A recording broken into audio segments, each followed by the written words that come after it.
How's it going? Dr. J here with another inspiring message as part of our Align to Thrive series, where we're helping as many people as possible to thrive in life and realize their full potential. Today, I'm going to be talking about the top 5 foods you need to eliminate from your life because they are setting off your chronic lower back pain.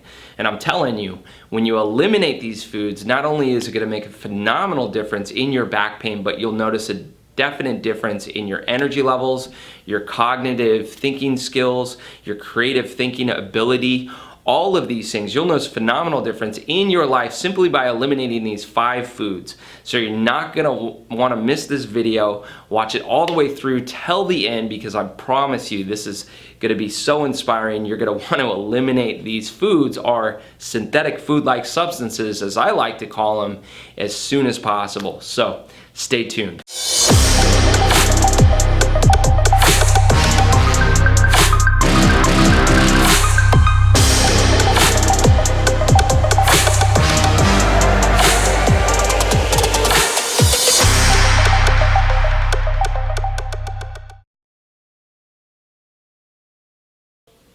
Okay, the number one food you're gonna wanna avoid is highly processed food, or what I like to call synthetic food-like substances, because these don't even resemble something that you would find in nature. So there's a very important rule I want you to memorize, and that rule is the closer a food is to its natural source, the healthier it's gonna be for your body. The more processing that goes into it, your body can't even digest it. Highly processed foods just aren't healthy for you. They'll wreak havoc on your body over time. So what are we talking about? We're talking about your highly processed packaged foods, you know, the stuff in boxes or packages, like your cookies, your cakes, your snack foods, your chips, things like that. Almost everything in a box or a package is so highly processed that it doesn't even remotely resemble anything that would be considered a food. Very soon after ingesting this crap, your body goes into full inflammation. That inflammation is going to, again, attack those weak areas in your body. Think about it. If your body was designed to ingest real food, how is it going to digest something that's completely synthetic and not even found in nature? All right? So check this out. I went and purchased some items at the grocery store. Here's a bag of Doritos chips. The number one ingredient is corn, which is pro-inflammatory, and I'm sure it's genetically modified corn, which is even worse. The second ingredient is highly toxic vegetable oil. We're talking corn, canola, and sunflower oil. It has maltodextrin in it, which is made from corn. It's got salt, which is probably table salt, not sea salt, with all the healthy minerals attached to it. It's got monosodium glutamate, MSG, which is a potent neurotoxin. It's got buttermilk, Romano cheese, cow's milk, cheese cultures, salt, enzymes, cheddar cheese, milk cheese cultures, salt, enzymes, cornstarch, onion powder, garlic powder, dextrose, natural and artificial flavors, spices, lactose, sodium caseinate, artificial colorings like yellow 6 lake, red 40 lake, yellow 6, red 40, yellow 5, blue 1, citric acid, sugar, lactic acid, skim milk, more milk, which is pro-inflammatory as well, which I'm going to go over, disodium insonate, I can't even pronounce that word. Another good rule of thumb is it takes you more than 2 minutes to read through the ingredients. It's probably not something you should be putting into your body. In fact, if bacteria and fungi won't even touch it, why are you eating this crap? Okay?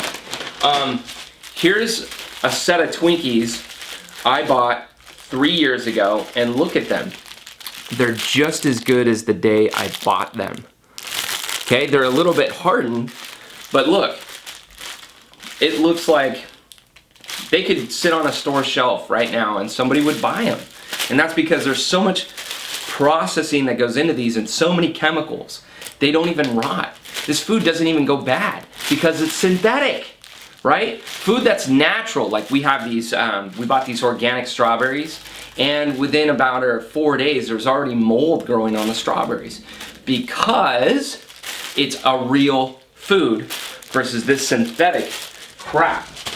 Here's a package of Oreo cookies. Now, here's what I want you to realize.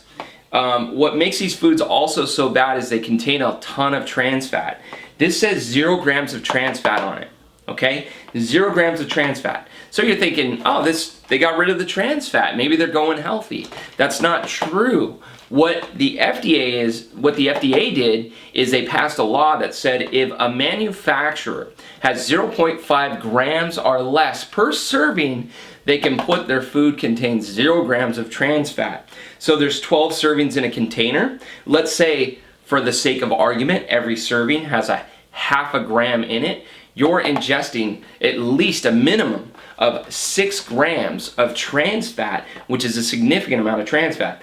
Not to mention, the number 1 ingredient in this is sugar, which is hugely pro-inflammatory. In fact, it's going to be number 2 on the list. So number 1, processed foods. All right, and here's a very important acronym I want you to memorize. And it goes like this, CRAP, okay? So CRAP stands for carbonated beverages,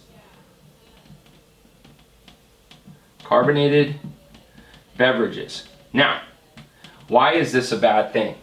Okay, well, let me just show you. Most carbonated beverages we're talking about is soda, all right?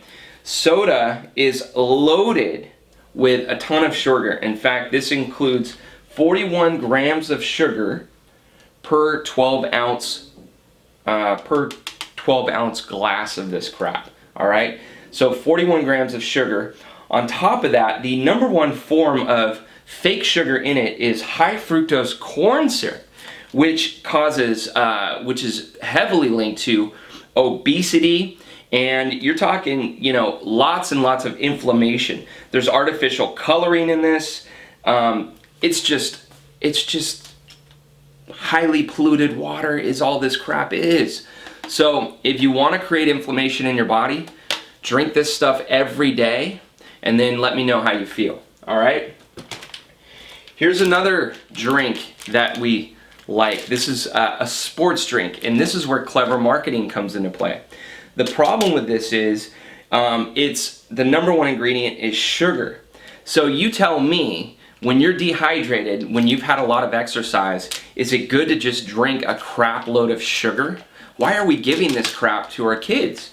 So the C in crap stands for carbonated beverages. R stands for refined sugars. Okay? Now, we're talking about the cane sugar and other sugars like dextrose and maltodextrin that they put into food products to sweeten it up a little bit. Now, these are highly processed sugars, which are going to cause your insulin levels your blood sugar levels to go up. Your insulin has to go up, and if your insulin goes up, guess what? That's going to create a lot of inflammation, and it's also known as the fat storage hormone. So that's one of the reasons why sugar, it's an empty calorie and causes us to gain weight. We're not talking about natural sugar that you get from real food like fruits and things like that, and some vegetables. We're talking about this highly refined sugar, which is way pro-inflammatory for your body, okay? The A stands for artificial flavorings,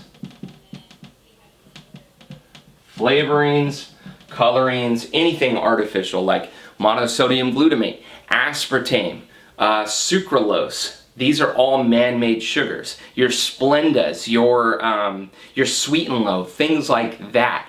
Just not good for your body. Now, the P stands for processed foods.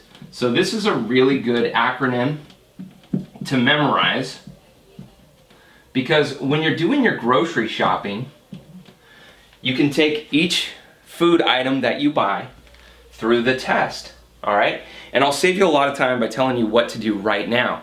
You're gonna wanna shop the perimeter of the store, because that's where you're gonna find your vegetables, your leafy greens, your super green foods, your superfoods, things like that. You're gonna find your parsley, what's another one? Your garlic, things like that. You're gonna find like real foods on the perimeter. You can also now I buy grass-fed beef from Sprouts. So a lot of the grocery stores are starting to carry grass-fed, which is way good, way better than factory farm, highly more nutritious, has less fat in it, okay?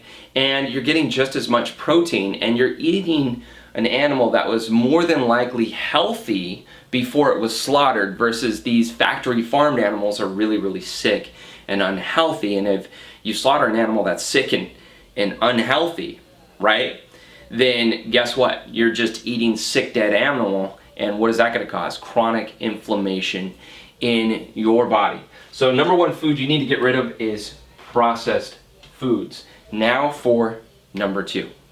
All right, number two on the list is going to be sugar. We've already touched upon it a great deal, but I need to reiterate this. Sugar is one of the number one culprits for causing inflammation. How does sugar cause inflammation? Well, according to the research, there's a low-grade acute inflammatory response from ingesting a mere 50 grams of sugar in a 16-ounce soda can. All right?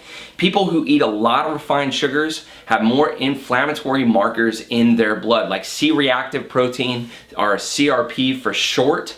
We know that high sugar levels cause high insulin levels, which sets off this chronic inflammatory cascade, so systemic inflammation all over your body, which again is going to attack those weak areas in your body. And sugar is in everything, okay? Sugar is extremely addicting, and food manufacturers know this, so they put it in everything. And here's the sad thing: the average American, okay, is eating about, unknowingly, consumes 72 grams of sugar per day, which equals a whopping 17 teaspoons. And if we're to add all this sugar up, the average person is eating 58 pounds of sugar per year. So 58 pounds of sugar per person per year. Obviously, if a person consumes high amounts of sugar like that year after year, it's going to be disastrous for their health. And with obesity rates skyrocketing, Americans should be more concerned with the amount of sugar they're consuming. So you have to really pay attention to how much sugar you're eating and work to eliminate it, or get off of it as much as possible. In fact, in our advanced plan diet, we actually work to inspire people to get off all refined sugar and eliminate even foods like fruits, because their health is so bad. They're standing on the edge of a cliff. They have all this chronic inflammation in their body. They're full-blown diabetic. They have heart disease. They're on medications. And the best thing that we can do is radically work to drive down inflammation in their body. And there's no better way to do it than eliminating the foods that cause inflammation in the first place. Like, we could certainly take a bunch of supplements and all that to help out, but what good are these supplements if we don't change our fundamentals in the first place, if we don't change our diet in the first place? So, if you want to feel better, if you want to have more energy, and you want to get out of pain, sugar is one of the number one culprits for chronic inflammation in your body. So, get off the sugar. And if you're drinking soda on a daily basis, what I would highly suggest you do is not drink soda for 5 days and just have a minimal glass of it on the weekends. In fact, they now make soda that's sweetened with stevia, and it doesn't spike your blood sugar levels, okay, because it has a little bit of stevia. So that's the kind of soda I drink when I'm really craving a soda and I want to treat myself. I'm going to drink the healthiest version of the bad stuff versus this crap. I mean, if you can find this at the Dollar Tree, how healthy is it going to be for your body? Come on, this is common sense stuff. So if you find this at anything you find at the Dollar Tree, if you're doing your grocery shopping at the Dollar Tree, I hate to tell you, all these cheap foods are terrible for your body, highly processed, and they fit within one, if not all, of these categories, okay? So get off the sugar. Number 3 is a big one. So we talked about sugar. Number 3 is caffeine. There's a big connection between caffeine and cortisol. First of all, though, caffeine is one of the most addictive, unregulated drugs on the face of the planet. Yes, I said it. Caffeine is a freaking drug. Caffeine is defined as a drug because it stimulates your central nerve system. It causes a temporary alertness because it puts your body into fight or flight mode. So it's a fake level of energy. It's not a real energy. It causes your adrenals to kick into high gear. All right, but more on that later.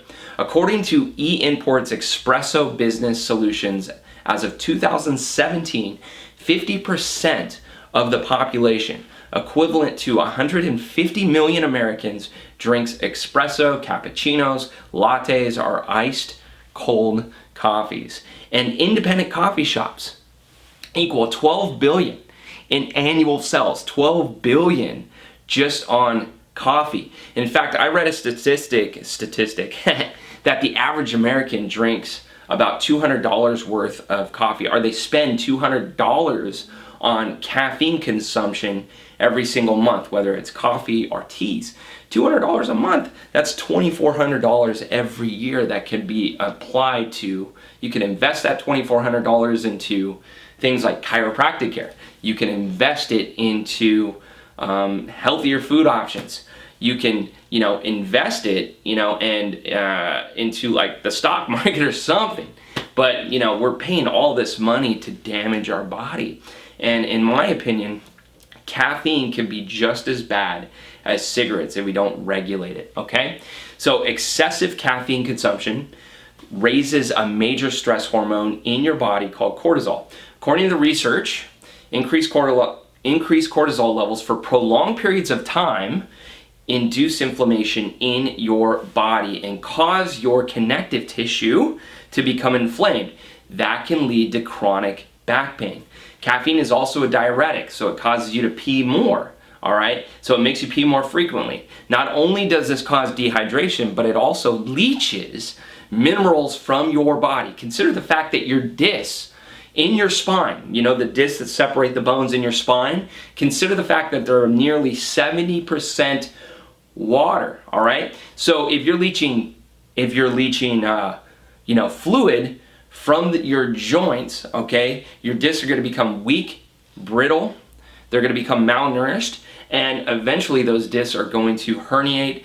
You're going to blow those discs out because they're not strong enough to withstand the day-to-day stress and of course the weight in your body. Most common areas where we're going to see disc problems is at the base of the neck, but especially the base of the lower back. And what's one of the number one reasons people will go on workers' comp? It's for lower back injuries. Look at the number of cops and police officers that have to go on workers' comp because of their lower back issues. They spend so much time sitting, and because of their shift work, they get very addicted to caffeine consumption because they get that rush of energy and they need to stay alert. Well, this is a problem over time. So we got to have healthy ways of creating more energy in the body. And what we know flat out is that the healthier you are from the inside out, the more energy you're going to have naturally, and you're not going to need the caffeine. You're not going to have to do all this coffee and things like that. One of the things that I do to substitute for energy is wheatgrass shots. I'm telling you, wheatgrass is flippin' amazing, and I wrote a great deal about wheatgrass in the book I'm coming out with in January called Designed to Thrive, so stay tuned for that, okay? So, caffeine, disc problems, spine problems, joint problems cause the connective tissue to become inflamed, and those discs can lead to, the disc problems can eventually lead to disc degenerative disease, which is terrible. Your spine rots away, and as those bones get closer to each other, they're going to compress the nerves. It's going to put more pressure and stress on your nerve system, okay? The other thing about caffeine, this is the last thing I will say, is that caffeine is extremely acidic. In fact, the average coffee has a pH of about 5.4, all right? So if you ingest a lot of acid foods and beverages into your body has to neutralize that acid because it's always trying to keep your blood pH at about 7.36 or a little bit higher, okay? It's all relative depending, but your blood is supposed to be slightly alkaline. So if you ingest something acid, how is it going to neutralize the acid? Well, it's going to neutralize the acid by leaching calcium and other minerals out of the bones, especially because your number one source of calcium in your body is your bones, all right? So if you want to be healthier, if you want to have more energy, and you want to have a healthier back, specifically the lower back, then caffeine consumption is the number one thing you're going to minimize, if not completely 100% eliminate from your life. It'll make a world of difference, okay?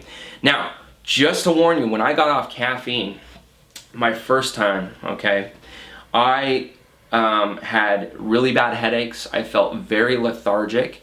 It was like I was having a full-blown drug withdrawal, because anything that stimulates your nerve system and anything that's addictive, okay, in nature, your body is going to have a withdrawal effect, just like any drug addict would have a withdrawal effect if they got off their drug of choice.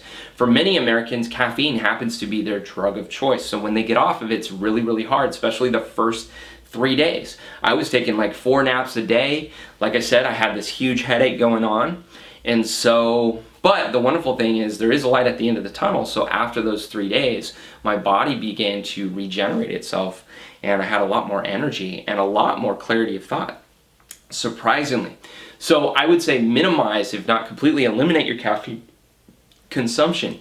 I would say use caffeine as more of a treat for yourself versus having it every single solitary day. Maybe save it for the weekends, okay? And then your body is more likely to be able to neutralize it and suppress it. And after you've been off a substance for so long, you might not even have any more cravings for it, okay? But I would say, for a lot of people, they want to live a little bit, or they want to have their vices and stuff like that. But with the addictive nature of coffee, even if you have it as a treat, you're going to want it again the next day and the day after that. So you have to really be self-aware, and you should really be focused on wanting to be a lot healthier versus just giving into our food addictions all the time. All right, so number 3, caffeine. Very important that you eliminate that. It's especially linked to chronic back pain. Okay, number 4 on the list is alcohol. Alcohol, all right? Number 4 on the list. In fact, they did a study. A study was conducted at the University of Sydney, Australia. They looked at 26 studies that investigated the association between alcohol intake and lower back pain. And their conclusion was that alcohol consumption appears to be associated with complex and chronic lower back pain. Alcohol, like caffeine, is a poison which causes your muscles to tighten up, leading to chronic lower back pain, all right? And anybody who's had chronic lower back pain, your muscles get really tight. So why are we putting this poison in our body that causes our muscles to tighten up even further? It's miserable, right? So your body treats it as a poison because it wants to get rid of it. So guess what? How is it going to get rid of it? Well, it gets filtered through your liver and your kidneys, and eventually you're going to secrete it out your body through your urine. So alcohol is a diuretic, causes you to pee more frequently, and it can lead to dehydration. Okay, and this is one of the theories on why hangovers are so bad, is because of dehydration. If you're not drinking enough water in combination with the alcohol, you're going to wake up the next morning really dehydrated and feeling really lethargic and hungover. Alcohol can cause inflammation, okay, because you might have a food allergy to grains, to hops, to sulfates, barley, and or wheat. Anything used in the production of alcohol could potentially cause more inflammation in your body. This is because it sets off an allergy, and anytime you have an allergy, that's more inflammation in your body. It's an inflammatory cascade in your body. These allergies can range from mild to severe in intensity, okay? The other thing about alcohol which can cause inflammation is that alcohol gets converted to sugar, okay? Excess sugar in your body throws off your insulin and cortisol levels, okay, leading to chronic inflammation. When it comes to back pain, alcohol is going to be one of the number one things to sabotage your recovery. So again, we want to minimize, if not eliminate, alcohol consumption from your life. In the grand spectrum of things, no matter how good people think alcohol is in their life, in the grand spectrum of things, It's just not good. Nobody's ever, said that the alcohol consumption was responsible for all the success in their life. Nobody says that, right? So it's a pro-inflammatory, food-like substance that, you need to minimize or, eliminate from your life completely. Okay, now for number 5. All right, and that is going to be dairy. The number 5 food group you need to get rid of is dairy. But why do I need to get off dairy? I always heard that, milk does a body good. It contains all this calcium. Nope. Dairy is scary, and here's why. For one, the dairy you buy at the grocery store is highly processed. It's taken through the pasteurization process, which means that it's heated up to about 160 degrees or more, okay? So 160 degrees plus, which destroys everything that was ever good in that milk in the first place. It destroys all the fat-soluble vitamins like vitamins A, D, E, and K.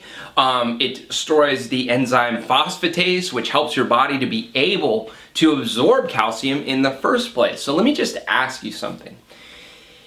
If the enzyme that's needed to break down calcium and be absorbed by your body is completely destroyed through the pasteurization process, then how could milk ever be good for our body, right? How could it ever be good for our bones if we can't even absorb the calcium out of it? Okay? Milk can also contain a high amount of estrogen, which is carcinogenic, and it's pro-inflammatory, all right? Estrogen in a guy is not a very good thing, right? As estrogen levels go up, testosterone levels can decline, okay? So I read a study that showed that, males' testosterone declined after having, a couple of glasses of milk. Absolutely insane, okay? Cows are artificially inseminated while still producing milk from their previous pregnancy. All right, that's where we're getting a lot of estrogen from. All right, milk also contains a high amount of sugar in the form of lactose, all right, which your body can't really break down lactose. Most people are lactose intolerant. Lactose intolerant, or their body's very weak at breaking down the lactose, okay? In fact, one cup of milk contains about 12 grams of sugar. That's a hell of a lot of sugar, and that big tall glass of milk you're having is about 2.5 cups. It's not just a single cup. There's a lot more milk in that glass that you're drinking, so you're getting a ton of sugar. What's even more crazy is the fact that the majority of the population can't even break down lactose, like I said. So why are we drinking this stuff if it's causing all this inflammation in our body and we're feeding this stuff to our kids? Not cool.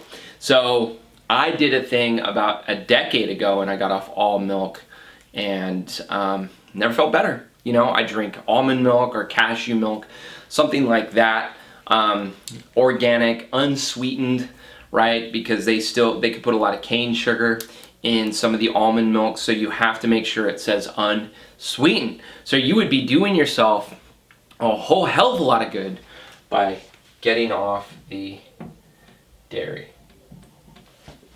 And that concludes the top 5 foods or synthetic food-like substances that are causing chronic inflammation in your body and setting off this chronic lower back pain that you're having. All right, so in order to have a healthy low back and to eliminate inflammation, got to eliminate those top 5 foods from your life. And now you got to start incorporating more of the healthy foods in your life. So I'll just give you a brief synopsis of some of the things that you need to do. So number 1 is you want to drink more water, okay? But not just any water, because tap water is extremely toxic. So you want to be drinking highly filtered water. The water we get here at our office, Thrive Spine Center, goes through a 13-step filtration process, and then minerals are added back in, and it's alkalized. So it's alkalized at about an 8.5 pH. I can get a higher alkalinity, but I don't need to. So the water is actually energizing. And what are you doing by hydrating your body? Well, you're flushing out toxins okay? And you're absorbing water. So when you drink good, healthy, quality water that's loaded with good minerals that actually help you absorb the water, then you're going to actually become hydrated. So we need water. We know we need more water into the disc of our spine. And when it comes to most people with chronic lower back issues, they're gonna have disc involvement. So in order to make the disc healthy, we gotta give it proper nourishment. So that's where the water comes into play, okay? So number one, incorporate more water. Number two, more leafy greens and superfoods, okay? And superfoods. Okay, why? These foods are highly energetic and super alkalizing for their body. And where do you find an abundance of vitamins and minerals and antioxidants? Well, it's going to be in your plant-based food. So it's going to be in your leafy greens, your fruits, and your vegetables. But specifically, spinach, kale, okay? Superfoods like parsley is considered a superfood, cilantro. And guess what these two do? They help to drive heavy metals out of your body. They bind to heavy metals, and you can safely get rid of toxic heavy metals out of your body. What about chard? Is great. So anything that is really dark and green is really, really good. Some other superfoods are going to be your plant algae like chlorella. It took me a while to memorize how to spell that one. And then I might be spelling this one wrong. Spirulina is also rich and abundant source of vitamins and minerals and antioxidants. Also, both of these have a high level of protein, okay? But more specifically, spirulina. So if you're looking for a superfood that's loaded with a lot of protein, spirulina is going to be one of your best sources. Now, how do you get all these greens into your body? Well, you're probably thinking salad, okay, as the best way.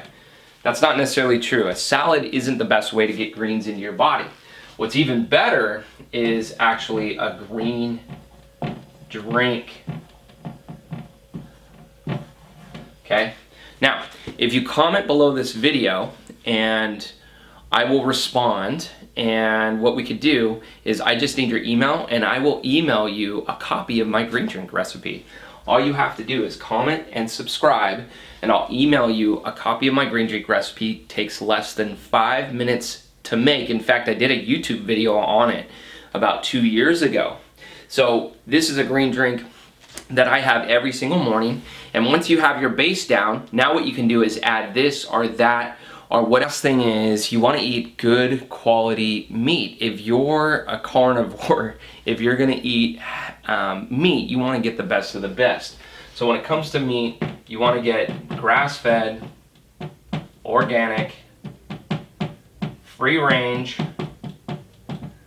Those are the key terms that you're going to look for.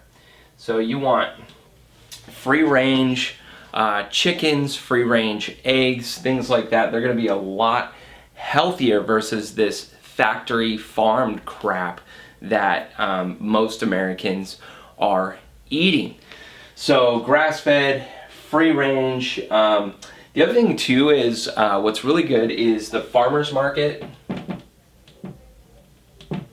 Farmers market's going to be really good. You could talk to the farmers. A lot of them do organic farming. They don't like to use the pesticides and herbicides and all the insecticides, and they want to produce really good, high quality products. So a lot of times you can go to a farmer's market, talk to these farmers, and you can get your hands on some really good produce, some really good meat for a reasonable price versus going to the grocery store that, you know, has to upcharge you, and, you know, it's way more expensive that route. So number one thing you're going to do is eliminate those 5 foods. If not, severely limit them in your life. Going to make a huge difference. You'll notice a difference right off the bat. Give yourself about 30 days and and you'll notice a really significant difference. So you want to basically stay committed to a healthy eating plan for 30 days. Why?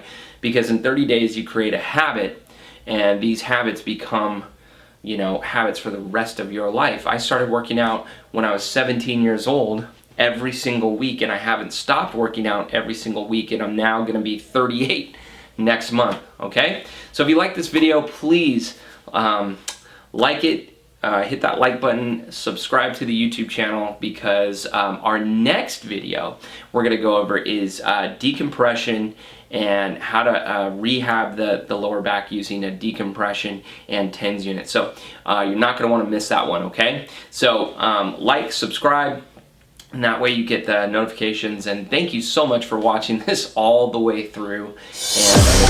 And